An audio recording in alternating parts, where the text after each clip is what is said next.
Hello everyone, I hope you're doing well.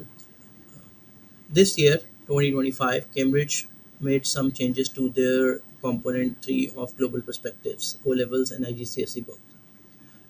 One of those changes was that the explanation of research and planning now has more marks, more word count, and has some additional structural requirements.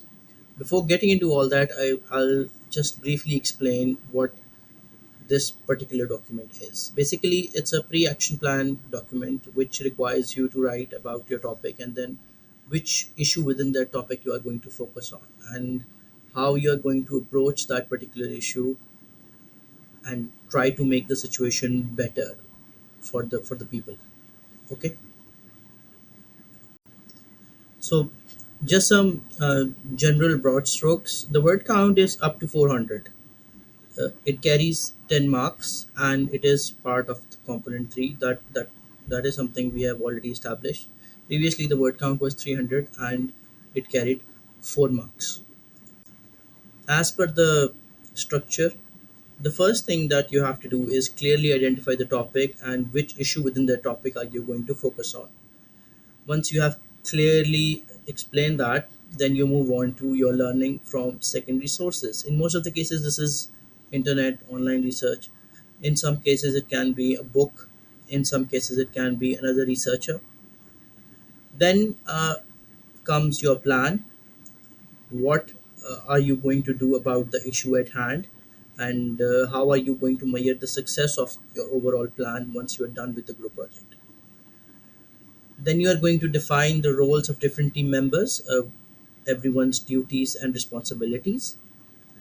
And contingency plans is basically that if you are not able to achieve any of your targets or any, if you're not able to do what you planned, then what else can you do? It's not necessary to put it in, but it's just choice. Then finally,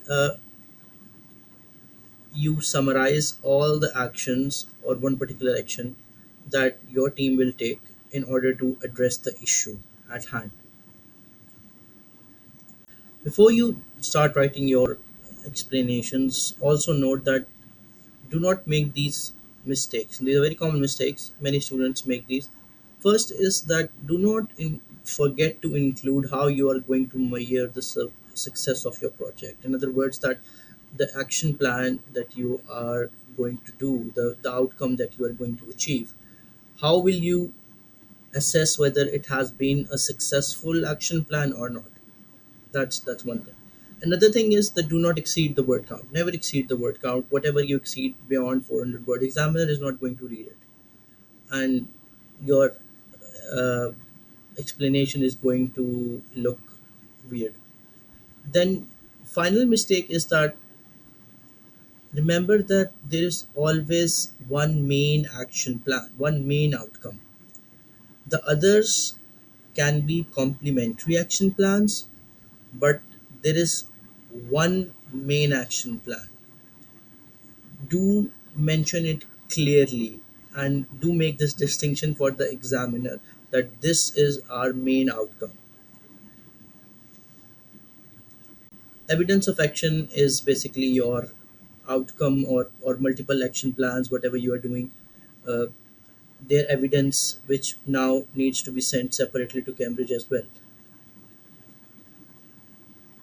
Make sure that your explanation is clearly related to your evidence of action. Otherwise, you will not be able to get good marks. Finally, I would just like to conclude by saying that I know that nobody starts writing their explanation before starting their group project. Most of the students complete their group activities and then they come to this documentation phase. But still, when you are writing this, write it from the pre action plan point of view. In other words, write it in a way that shows that this is a document that was written before you started working on your group project. That distinction needs to be made because this is where uh, your explanation is different from your reflective paper.